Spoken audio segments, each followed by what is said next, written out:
Good evening, my Real News Midday TV family. Welcome back to the channel for another news update. And in the news this evening, Scrape head shot and killed in Paritown, St. Anne. The St. Anne police are investigating the death of a 32-year-old man in the parish on Thursday night. He has been identified as Jermaine Logan, otherwise called Wani, and the Scrape head of Capture Land, Paritown, St. Anne. Reports are that about 7:15 p.m., explosions were heard in the community and Logan was seen with what appeared to be gunshot wounds. He was assisted to the St. Anne's Bay Hospital where he was pronounced dead. Woman recounts the ordeal after jumping from taxi. A woman who boarded a taxi in Mandeville, Manchester recently is thankful to be alive after jumping from the car out of fear for her life. She declined to disclose her name, so we will call her Jane.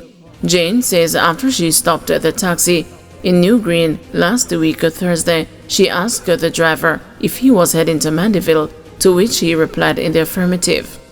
I went up to the vehicle and went in the vehicle. When I went in the vehicle, I realized that it was 3 men in the vehicle, the driver and 2 other men, a younger one in the front, an older one in the back. I didn't feel so secure, but I just put myself in the hands of the Lord. Immediately, the driver diverted. He didn't go in the roundabout, which take you to Mandeville. He proceeded down the highway. I said to the driver, I'm Mandeville, me say me a going. He responded, Spanish Town where I go. Immediately, I fly the door. I was seated behind him. I fly the door. He proceeded down the highway. I waited about a minute and then I jumped out the vehicle straight onto the asphalt. People came down and they said to me, what happened? I told them what had happened, that I took this car, he said he's going into Mandeville, and I see him divert and say, Spanish Town where I go, so I jump out. The driver, the people them say, driver, you're wicked, so. And him say, I joke me that mate. People them start say, what kind of joke that? You can't run them a serious joke with passenger. I don't want life here talk about. Can you man go to hospital? Some of these drivers, them not conscious, them head not screw onto them body. Maybe they make enough money since morning and them feel so nice. So them pick up passenger and for them it's a joke. You can't run those serious jokes at this time. Indicom probing attempted murder and assault claims against the 2 cops. The Independent Commission of Investigations is probing attempted murder and assault allegations against the 2 police officers in relation to an incident in Mocha Clarendon on Thursday. The incident, which involved a 23-year-old woman, reportedly occurred at the house of one of the cops in Goshen District. The allegations are that the woman got into an argument with one of the policemen, during which he used his hands to hit her in the face and punched her all over the body. Another argument later developed, and the policeman's brother, who is assigned to the Kingston Western Division, intervened and discharged 2 rounds from his licensed firearm in the direction of the woman. She was not injured. The complainant was taken to Maypen Police Station by one of the police officers where the incident was reported. The Maypen Criminal Investigations Branch is also probing the matter. 48-hour curfew imposed in Ramble Hanover. A 48-hour curfew is in effect in Ramble Hanover after violence erupted in a section of the burnt-to-ground community on the weekend, resulting in shots being fired and a house set ablaze. The police say the upset, which began Saturday, escalated with the house set on fire Sunday night. The tension reportedly stems from the migration of people who have faced the rejection from residents. The police say they have since charged those involved in the violence. The curfew is intended to prevent the loss of life or further escalation of violence. The restrictions on movement began at 6 p.m. on Thursday and will remain in effect until 6 p.m. Saturday. Meeting called to address the concerns of contract workers at municipal corporations.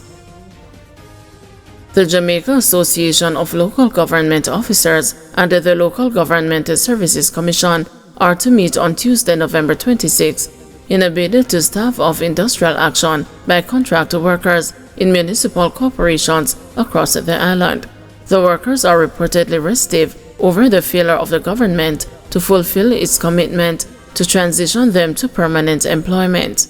Jalgo says workers are now being paid at a minimum wage and, to its knowledge, are the only workers in the public sector who are paid at a minimum wage. The workers mandated the union to serve a 72-hour strike notice, which expired on Wednesday. Jalgo President Helen Davis White says a contact was made by the finance and the local government ministries, indicating that the concern of the workers will be addressed. As part of that exercise, there should be a meeting with the union and the Local Government Services Commission, who really is the body that is authorized to do the appointments of the staff. And in addition, the Ministry of Labour has sought to intervene, and so we expect that come Tuesday into Thursday of next week, we should be in a better position. If not, I am pretty sure the workers will resort to industrial action. So we are hoping that good sense will prevail and the long-awaited appointments and increase in pay to the contract workers will come to fruition, arising from the meetings that are going to be held next week. 2 women charged with a simple larceny. 2 women, one of whom was being sought by the police for more than a year, have been charged with a simple larceny. The women have been identified as 41-year-old Tanisha Rose of a Penwood Road address and the 47-year-old Nicole Davis of Seaview Gardens. The 2 were held close to midday on Thursday by undercover police at the intersection of Barry Street and Matthews Lane in downtown Kingston. Several vendors downtown accused Miss Rose of being a well-known pickpocket who operates mainly in the market district on Thursdays and Saturdays, the more popular market days. Police sources say both the city center and the Darling Street police stations have an interest in interviewing her. People who may have been victims of robbery are being asked to report at either of the stations. 2 men facing murder and other charges denied bail. The 2 men who were charged by the St. Elizabeth police for several offenses, including murder, were denied bail when they appeared before the St. Elizabeth Parish Court on Thursday. They are 35-year-old chef Sean Reed, otherwise known as Soji, and a 30-year-old electrician Ramani Smile, otherwise known as Smile or Little Smiley. They are scheduled to appear in court again on December 9. Both men from Knockpatrick in Manchester are charged with possession of a prohibited weapon, illegal possession of ammunition, murder, robbery with aggravation, and a conspiracy to commit murder. They are charged with the murder of 62-year-old businessman Agri Atkinson of Balaclava on October 19 during a robbery at a business place in Magoti. The 2 were arrested on November 1 during an operation by the St. Elizabeth police at gutters in the parish. It was revealed in court that in a caution statement, Sean Reed admitted to being involved in the robbery, which led to the death of the businessman. Mr. Reed has also been put before the St. Elizabeth Circuit Court on charges of possession of prohibited weapon and illegal possession of ammunition and robbery arising from an incident in Santa Cruz 2 years ago. JLP distances itself from shooting incident in Licensed St. Thomas. The Jamaica Labour Party's Darrell Vaz has distanced the party from a shooting incident in Licensed St. Thomas, which the People's National Party has suggested was politically motivated. The PNP wrote to Police Commissioner Dr. Kevin Blake, indicating that it had received a report of thugs in the licensed area tearing down orange flags and firing shots Thursday morning.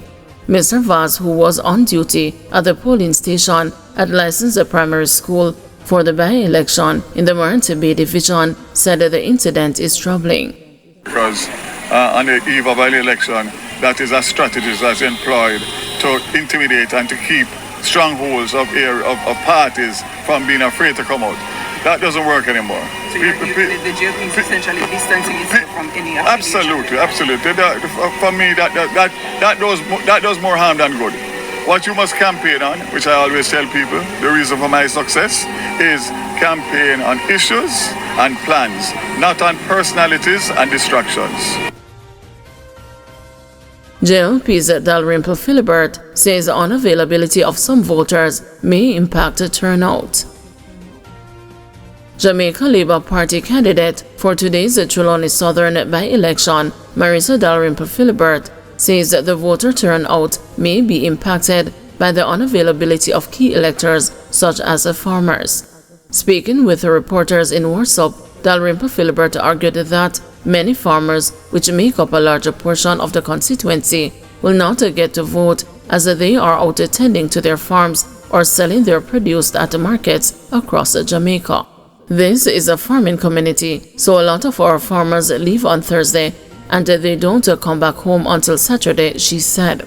Although there is an election, people still have to live their lives. Children have to go to school and so on, she added, arguing that, like farmers, teachers may be challenged to vote today. Despite this, she said other electors have outdone their numbers and that she harbors no thoughts about losing to independent candidate Lloyd Gillings, who is aiming at 3,500 votes to win.